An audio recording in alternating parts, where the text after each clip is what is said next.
আমি কিংবদন্তির কথা বলছি, আমি আমার পূর্বপুরুষের কথা বলছি।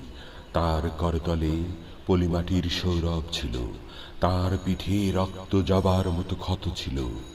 তিনি অতিক্রান্ত পাহাড়ের কথা বলতেন, অরণ্য এবং সাপদের কথা বলতেন, পতিত জমি আবাদের কথা বলতেন। তিনি কবি এবং কবিতার কথা বলতেন। জিহ্বায় উচ্চারিত প্রতিটি সত্য শব্দ কবিতা, কর্ষিত জমির প্রতিটি শস্য দানা কবিতা।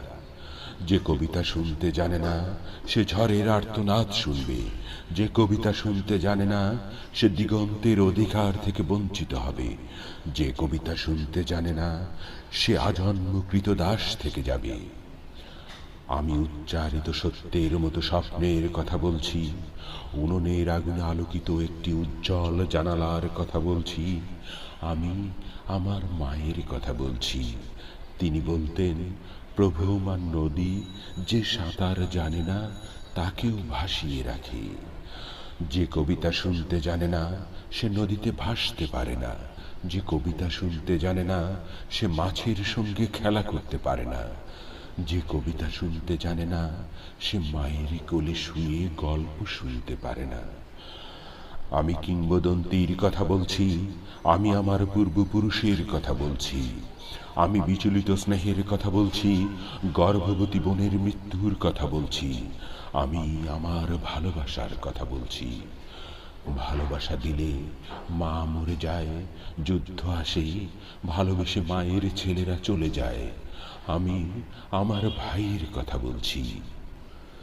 যে কবিতা শুনতে জানে না সে সন্তানের জন্য মরতে পারে না, যে কবিতা শুনতে জানে না সে ভালোবেসে যুদ্ধে যেতে পারে না, যে কবিতা শুনতে জানে না সে সূর্যকে হৃৎপিণ্ডে ধরে রাখতে পারে না।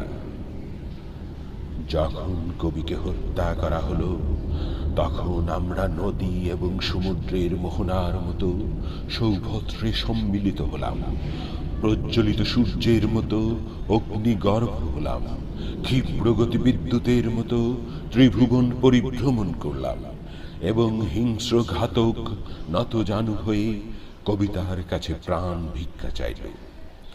যখন রাজ শক্তি আমাদের আঘাত করল তখন আমরা প্রাচীন সঙ্গীতের মতো ঋজু এবং সংহত হলাম, পর্বত শৃঙ্গের মতো মহাকাশকে স্পর্শ করলাম, দিকচক্রবালের মতো দীর্ঘ থেকে দীর্ঘতর হলাম এবং শ্বেত সন্ত্রাসকে সমূলে উৎপাটিত করলাম। সশস্ত্র সুন্দর